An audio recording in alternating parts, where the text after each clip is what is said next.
Agresiones fantasmales, leyenda de Querétaro.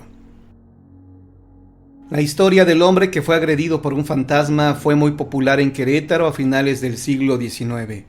Hoy en día ya son muy pocos poblados los que hablan todavía de ella. Según se cuenta, corría el año de 1682 cuando falleció uno de los hombres más adinerados de la capital del estado. Se dice que la muerte de su mujer, acaecida unos meses antes, provocó que su salud fuera disminuyendo por la tristeza que le embargaba hasta que finalmente dejó de existir.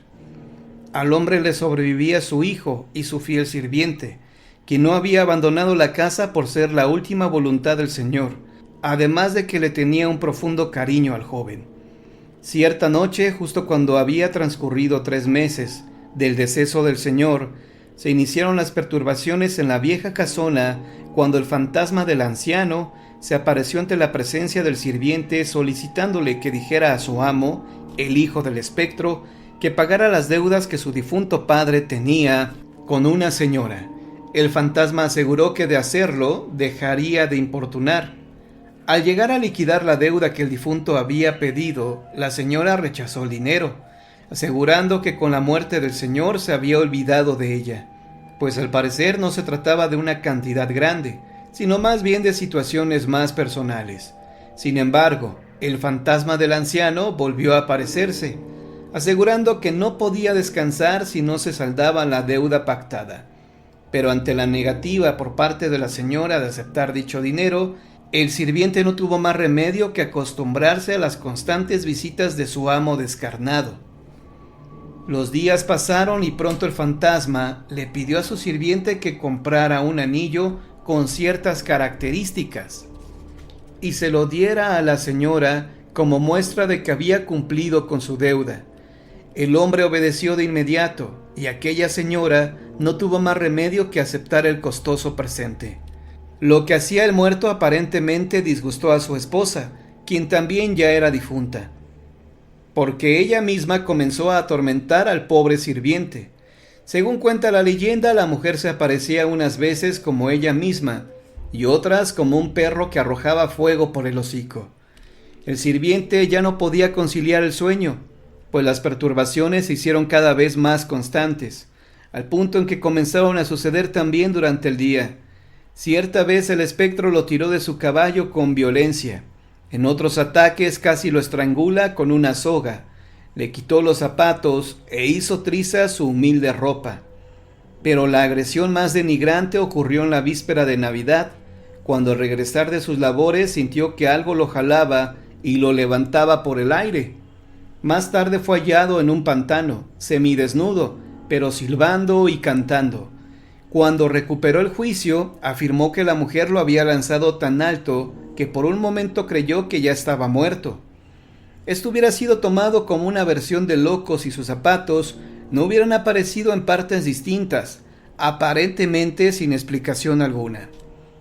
Una semana después, todavía asustado por lo ocurrido, el sirviente se preparaba para irse de aquella casa, debido a que ya no soportaba las constantes agresiones.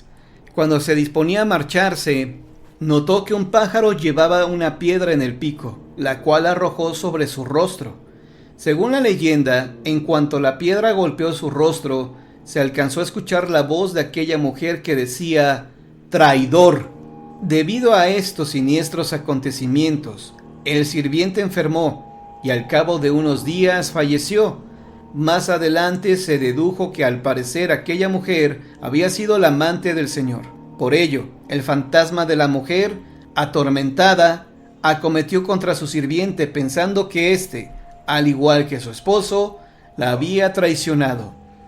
Cuando se investigó sobre la muerte de la señora, se determinó que falleció de muerte natural, aunque esto jamás se pueda comprobar del todo. El hijo vendió todo y nunca más se le volvió a ver en la ciudad, mientras que el sirviente falleció sin revelar toda la verdad.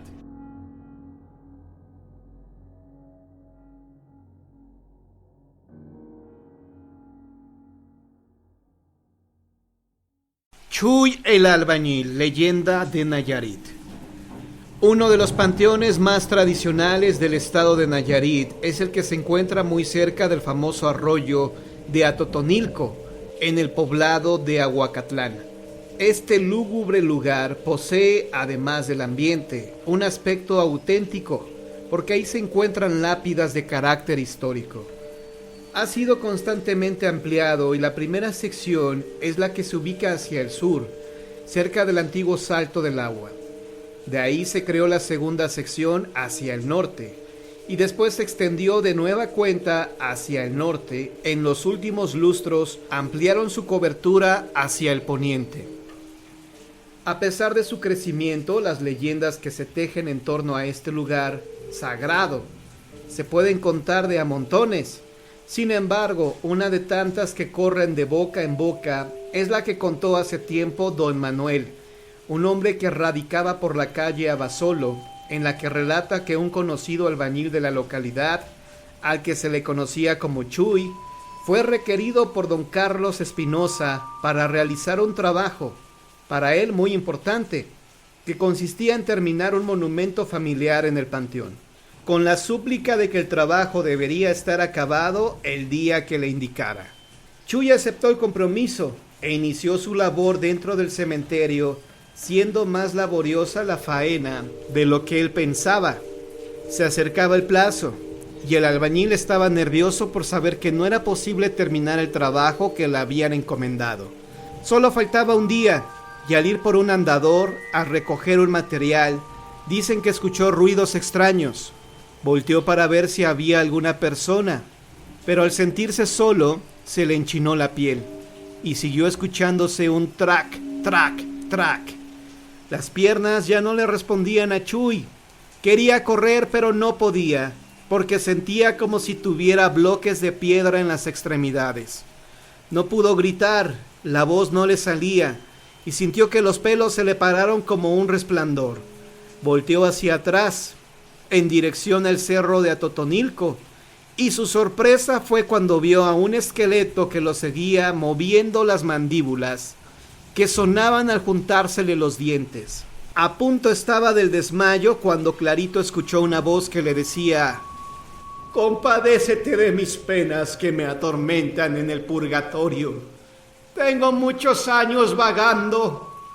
Pídele a mi abuelo, padre de tu abuelo, que de los 12,000 pesos en plata que están al pie de la alacena, a media vara de profundidad, te dé 100 para que te quedes una parte, y con la otra me mandes a hacer 3 misas. Yo te recompensaré con el alivio de tu susto. Si no cumples con mi encargo, no sanarás». El pobre hombre no supo qué hacer al ver al esqueleto caminando y meneando las mandíbulas, con voz de ultratumba que se dirigía a él. Pensó que iba a caer privado, pero sintió que una fuerza sobrenatural lo sostenía, y de pronto pudo moverse y salir despavorido, sintiendo tras de él al esqueleto que parecía lo correteaba. Llegó a la puerta del cementerio y antes de cruzarla, juró que no volvería a poner un pie en ese lugar. Después, cuando reflexionó en casa, se dio cuenta que en la tumba donde estaba trabajando había dejado toda su herramienta. Sin más opción, al día siguiente volvió haciéndose acompañar de un amigo. El albañil platicó a su compañero lo que le había ocurrido el día anterior, y los dos estuvieron trabajando, volteando para todos lados con el temor de que en cualquier momento se le fuera a aparecer el esqueleto que le había hablado, y ellos cayeran privados de susto. Nada ocurrió. Chuy y su amigo pudieron terminar con el trabajo de la tumba, mientras todo alrededor permanecía en absoluto silencio. Al cabo de unos días del incidente, el albañil comenzó a estar muy enfermo. Un temblor como de frío se apoderaba de él, y las piernas se le fueron paralizando al grado de que ya no pudo caminar. Traía en la mente lo que le había pedido el esqueleto que lo persiguió por el panteón de Aguacatlán, lo que no lo dejaba estar sosegado ni de noche ni de día. Habló con un pariente, le contó lo sucedido, y en una silla de ruedas lo acompañó a sacar el entierro, pidiéndole el dinero para mandar decir las misas que el difunto necesitaba para poder salir del purgatorio.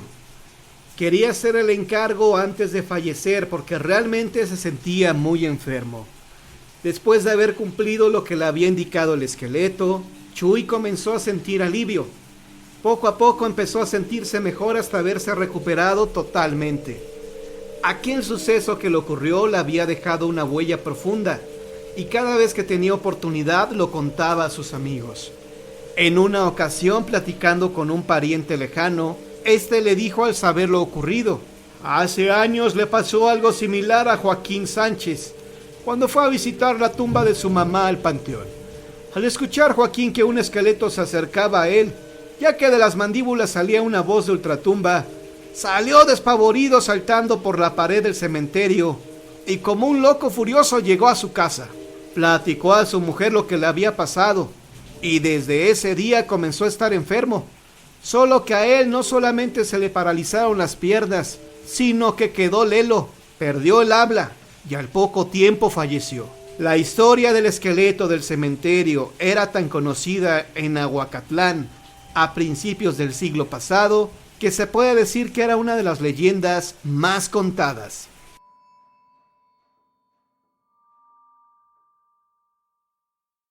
La Dama de Negro de Celaya, Guanajuato. Fue tradición que persistió hasta principios del presente siglo la leyenda de una dama enlutada que por las noches llegaba en lujosa carreta hasta el frente del templo de San Francisco, a donde penetraba sin que la puerta se abriese y de la misma manera salía, para retornar en la misma forma en que había llegado. El sistema de vigilancia nocturna se hacía por medio de 4 hombres formando un conjunto que se llamaba ronda, la cual era designada por el jefe de cuartel y se turnaban convenientemente para recorrer noche a noche sus respectivos cuarteles, que eran 4 en esta ciudad, teniendo cada uno su respectiva ronda. Esto acontecía a principios del último tercio del siglo pasado, cuando aún no se instalaba el primer alumbrado de petróleo que se inauguró hasta 1875, y solo en la plaza central de la población. Por tanto, la ronda utilizaba una linterna con su respectiva vela de cebo. La ronda del cuartel primero correspondía a la calle de Palafox hacia el oriente, y por lo tanto, a los que les tocaba ver la aparición entre macabra y fantástica, en la oscuridad de las noches sin luna, o al calor del satélite, la aparición del singular vehículo de la usanza del tiempo tirado por 2 percherones y su auriga de tétrica figura, hasta parar cerca del pozo artesiano existente a inmediaciones de la puerta central, para que bajara la consabida dama y luego volteaba la carreta para esperar la salida de la misteriosa mujer. El recorrido era siempre el mismo, tanto de la entrada como de la salida, y era por la hoy calle de Guadalupe, con rumbo al camino de Camargo y Santa Rita. Naturalmente que la aparición, como no fue meramente fortuita, y por una sola vez, hizo a los de la ronda vencer el miedo, y no obstante que se le erizaba el pelo y sudaban frío, se aventuraron a una observación para determinar lo que la primera vez solo se antojó una lúgubre silueta, cuyos contornos imprecisos fueron aclarados por los curiosos que al fin definieron que se trataba de una mujer de suma elegancia, ataviada de luto y tocándose con tupido velo, la cual tenía el privilegio de penetrar a través de una gruesa puerta cerrada para salir después de una media hora en la misma forma. El auriga tenía también características fantasmales, así como el tronco de percheros que tiraban la carreta. Aunque lograron precisar las características descritas, nunca se aventuraron a trasponer la alameda para conocer el destino final de estas figuras de ultratumba. Naturalmente que las relaciones de estas apariciones corrieron de boca en boca, pero no fueron muchos, ni aun de las mismas rondas los que se interesaron por desentrañar las misteriosas apariciones, venciendo el miedo a la oscuridad en la mayoría de los que conocían la leyenda, similar a la que fuera la popular Llorona, que sirvió de tema a una drama de capa y espada, representando múltiples veces y en todo lo largo y ancho del país. De estas apariciones surgieron miles de consejos, de acuerdo con el parecer de cada uno de los que se creían ser intérpretes de lo que ello era en el fondo, pues mientras unos opinaban que se trataba de una mujer linajuda que le quitó la vida a su esposo, otros coincidían en el crimen, pero señalaban que a sus hijos, y que por tanto, esa mujer estaba condenada a pedir perdón de su culpa a la Virgen patrona de la ciudad.